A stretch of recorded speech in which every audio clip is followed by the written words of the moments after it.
Welcome back to Wander and Wonder Storytime with Priscilla. Today, Christopher Robin has a very important idea. He's taking all of his friends on an expedition to find the North Pole. Of course, who is quite sure it's called an exploitation? Let's see what they discover together.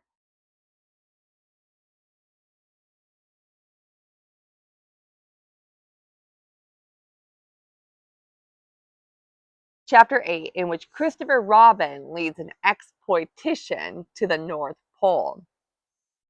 One fine day, Pooh had stumped up to the top of the forest to see if his friend Christopher Robin was interested in bears at all. At breakfast that morning, a simple meal of marmalade spread lightly over a honeycomb or two, he had suddenly thought of a new song. It began like this: Sing ho for the life of a bear. When he had got as far as this, he scratched his head and thought to himself, that's a very good start for a song, but what about the second line? He tried singing ho 2 or 3 times, but it didn't seem to help. Perhaps it would be better, he thought, if I sang hi for the life of a bear. So he sang it, but it wasn't. Very well then, he said, I shall sing that first line twice, and perhaps if I sing it very quickly, I shall find myself singing the third and fourth lines before I have time to think of them. And that will be a good song. Now then, sing ho for the life of a bear, sing ho for the life of a bear. I don't mind if it rains or snows, 'cause I've got a lot of honey on my nice new nose. I don't care much if it snows or thaws, 'cause I've got a lot of honey on my nice clean paws. Sing ho for a bear, sing ho for a poo, and I'll have a little something in an hour or two. He was so pleased with this song that he sang it all the way to the top of the forest. And if I go on singing it much longer, he thought, it will be time for the little something, and then the last line won't be true. So he turned it into a hum instead. Christopher Robin was sitting outside his door, putting on his big boots. As soon as he saw the big boots, who knew that an adventure was going to happen? And he brushed the honey off of his nose with the back of his paw and spruced himself up as well as he could so as to look ready for anything. Good morning, Christopher Robin, he called out. Hello, Pooh Bear. I can't get this boot on. That's bad, said Pooh. Do you think you could very kindly lean against me, because I keep pulling so hard that I fall over backwards? Pooh sat down, dug his feet into the ground, and pushed hard against Christopher Robin's back. And Christopher Robin pushed hard against his, and pulled at his boot until he had got it on.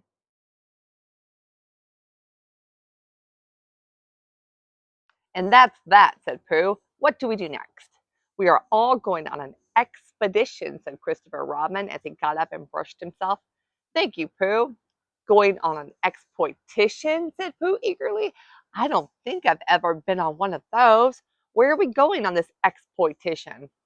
Expedition, silly old bear. It's got an X in it. Oh, said Pooh, I know. But he didn't really. We're going to discover the North Pole. Oh, said Pooh again. What is the North Pole? He asked. It's just a thing you discover, said Christopher Robin carelessly, not being quite sure himself. Oh, I see, said Pooh. Are bears any good at discovering it? Of course they are, and Rabbit and Kanga and all of you. It's an expedition. That's what an expedition means. A long line of everybody. You better tell the others to get ready while I see if my gun's all right, and we must all bring provisions. Bring what? Things to eat. Oh, said Pooh happily. I thought you said provisions. I'll go and tell them. And he stumped off. The first person he met was Rabbit. Hello, Rabbit, he said. Is that you?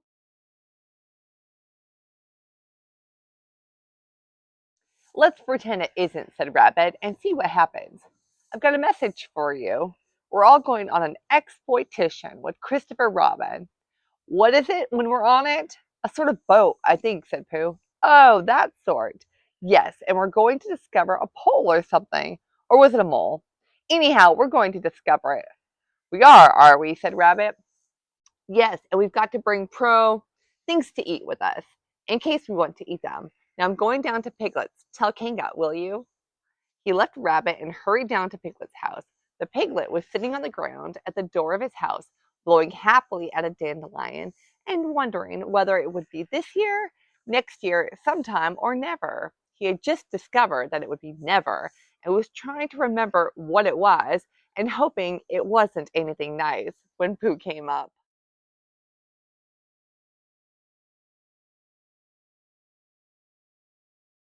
"Oh," Piglet said Pooh excitedly, "we're going on an exploitation, all of us, with things to eat, to discover something." "To discover what?" said Piglet anxiously. "Oh, just something. Nothing fierce." Christopher Robin didn't say anything about fierce. He just said it had an X.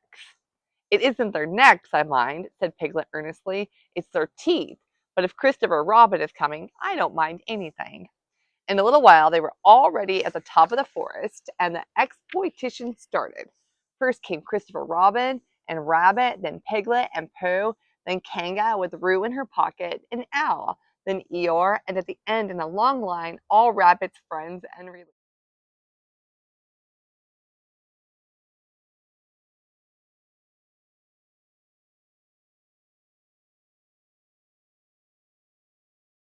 "I didn't ask them," explained Rabbit carelessly. "They just came. They always do.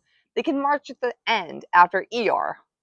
"What I say," said Eeyore, "is that it's unsettling. I didn't want to come on this expo." What Pooh said, "I only came to oblige, but here I am, and if I'm the end of the expo, what we're talking about, then let me be the end. But if every time I want to sit down for a little rest, I have to brush away half a dozen of Rabbit's smaller friends and relations first, then this isn't an expo, whatever it is, at all. It's simply a confused noise. That's what I say." "I see what Eeyore means," said Owl. "If you ask me—" "I'm not asking anybody," said Eeyore. "I'm just telling everybody. We can look for the North Pole, or we can play 'Here we go gathering nuts in May' with the end part of an ant's nest. It's all the same to me." There was a shout from the top of the line. "Come on!" cried Christopher Robin. "Come on!" called Pooh and Piglet. "Come on!" called Owl. "We're starting," said Rabbit. "I must go." And he hurried off to the front of the exploitation with Christopher Robin. "All right," said Eeyore. "We're going. Only don't blame me." So off they all went to discover the pole. And as they walked, they chattered to each other of this and that, all except Pooh, who was making up a song. "This is the first verse," he said to Piglet when he was ready with it. "First verse of what?" "My song." "What song?" "This one." "Which one?" "Well, if you listen, Piglet, you'll hear it." "How do you know it not listening?" Pooh couldn't answer that one, so he began to sing. They all went off to discover the pole, Owl and Piglet and Rabbit and all. It's a thing you discover, as I've been told, by Owl and Piglet and Rabbit and all. Eeyore, Christopher Robin, and Pooh, and Rabbit's relations all went too. And where the pole was, none of them knew. Sing hey for Owl and Rabbit and all. "Hush!" said Christopher Robin, turning round to Pooh. "We're just coming to a dangerous place."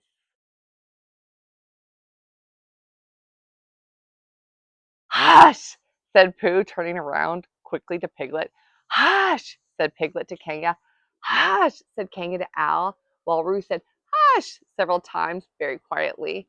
"Hush!" said Owl to Eeyore.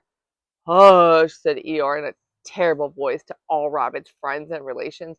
And "Hush!" they said hastily to each other all down the line until I got to the last one of all. And the last and smallest friend and relation was so upset to find the whole exploitation was saying "hush" to him that he buried himself head downwards in a crack in the ground and stayed there for 2 days until the danger was over, and then went home in a great hurry and lived quietly with his aunt ever afterwards. His name was Alexander Beetle. They had come to a stream which twisted and tumbled between high rocky banks, and Christopher Robin saw at once how dangerous it was. "It's just a place," he explained, "for an ambush." "What sort of bush?" whispered Pooh to Piglet. "A gorse bush." "My dear Pooh," said Al in his superior way, "don't you know what an ambush is?" "Al," said Piglet, looking round at him severely, Pooh's whisper was a perfectly private whisper, and there was no need. An ambush, said Owl, is sort of a surprise. So is a gorse bush sometimes, said Pooh. An ambush, as I was about to explain to Pooh, said Piglet, is sort of a surprise. If people jump out at you suddenly, that's an ambush, said Owl. It's an ambush, Pooh, when people jump at you suddenly, explained Piglet. Pooh, who now knew what an ambush was, said that a gorse bush had sprung at him suddenly one day when he fell off a tree, and he had taken 6 days to get all the prickles out of himself. We are not talking about gorse bushes, said Owl a little crossly. I am, said Pooh. They were climbing very cautiously up the stream now, going from rock to rock, and after they had gone a little way, they came to a place where the banks widened out at each side, so that on each side of the water there was a level strip of grass on which they could sit down and rest. As soon as he saw this, Christopher Robin called, "Halt!" and they all sat down and rested. I think, said Christopher Robin, that we ought to eat all our provisions now, so that we shan't have so much to carry. Eat all our what? Said Pooh. All we brought, said Piglet, getting to work. That's a good idea, said Pooh, and he got to work too. Have you all got something? Asked Christopher Robin with his mouth full. All except me, said Eeyore, as usual. He looked round at them in his melancholy way. I suppose none of you are sitting on a thistle by any chance. I believe I am, said Pooh. Ow! He got up and looked behind him. Yes, I was. I thought so.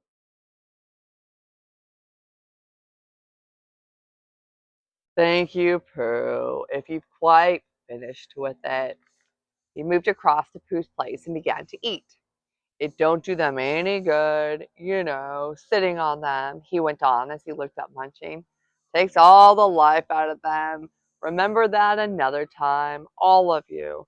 A little consideration, a little thought for others makes all the difference. As soon as he had finished his lunch, Christopher Robin whispered to Rabbit, and Rabbit said yes, yes, of course. And they walked a little way up the stream together.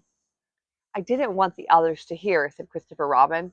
Quite so, said Rabbit, looking important.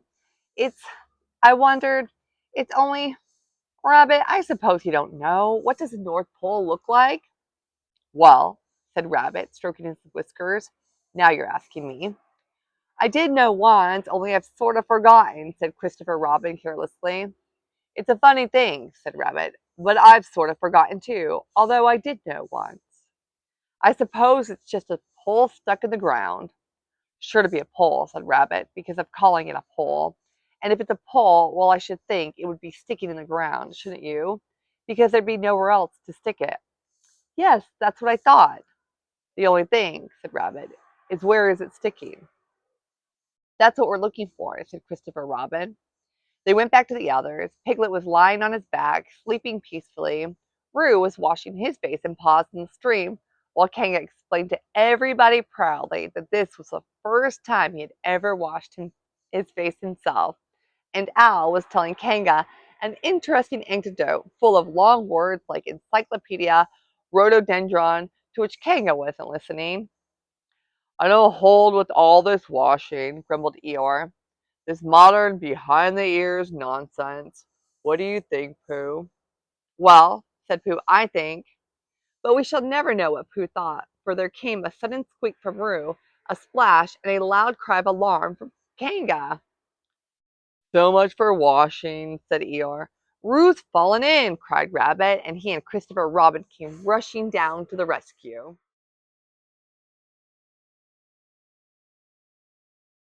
Look at me swimming, squeaked Roo from the middle of his pool and was hurried down a waterfall into the next pool. Are you all right, Roo dear? Called Kanga anxiously. Yes, said Roo. Look at me sweat. And down he went over the next waterfall into another pool. Everybody was doing something to help. Piglet, wide awake suddenly, was jumping up and down and making, ooh, I say, noises.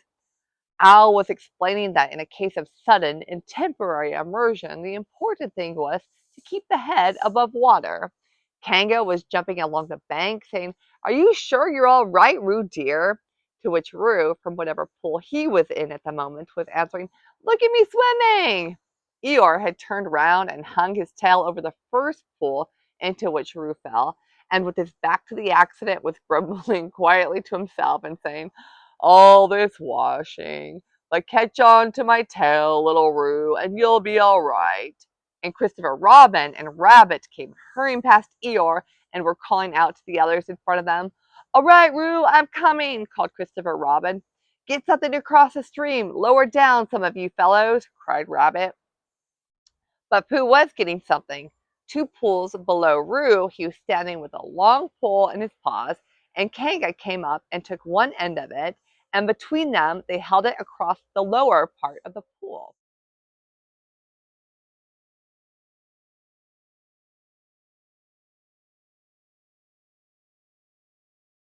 And Roo, still bubbling proudly, "Look at me swimming," drifted up against it and climbed out. "Did you see me swimming?" squeaked Roo excitedly, while Kanga scolded him and rubbed him down. "Pooh, did you see me swimming? That's called swimming, what I was doing. Rabbit, did you see what I was doing? Swimming. Hello, Piglet. I say, Piglet, what do you think I was doing? Swimming. Christopher Robin, did you see me?" But Christopher Robin wasn't listening. He was looking at Pooh. "Pooh," he said, "where did you find that pole?" Pooh looked at the pole in his hands. "I just found it," he said. "I thought it ought to be useful. I just picked it up." "Pooh," said Christopher Robin solemnly, "the expedition is over. You have found the North Pole." "Oh," said Pooh. Eeyore was sitting with his tail in the water when they all got back to him. "Tell Roo to be quick, somebody," he said. "My tail's getting cold. I don't want to mention it, but I just mention it. I don't want to complain, but there it is. My tail's cold." "Here I am," squeaked Roo. "Oh, there you are. Did you see me swimming?"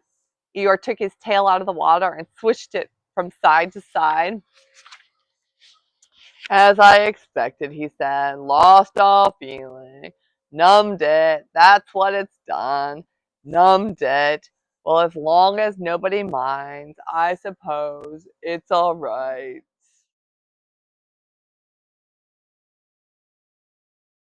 "Poor old Eeyore. I'll dry it for you," said Christopher Robin, and he took out his handkerchief and rubbed it up.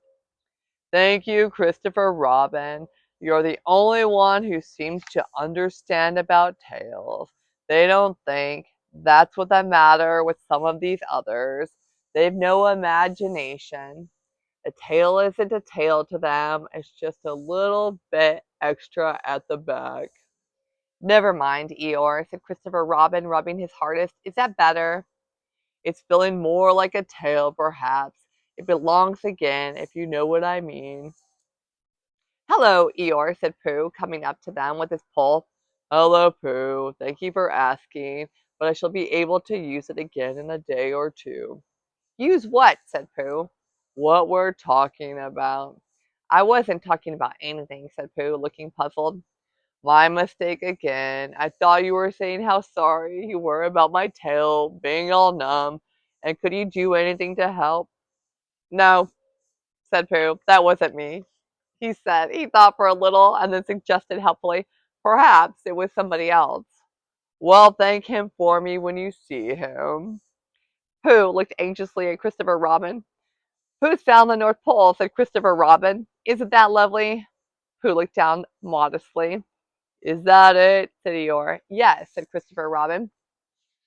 "Is that what we're looking for?" "Yes," said Pooh. "Oh," said Eeyore. "Well, anyhow, it didn't rain," he said. They stuck the pole in the ground, and Christopher Robin tied a message onto it.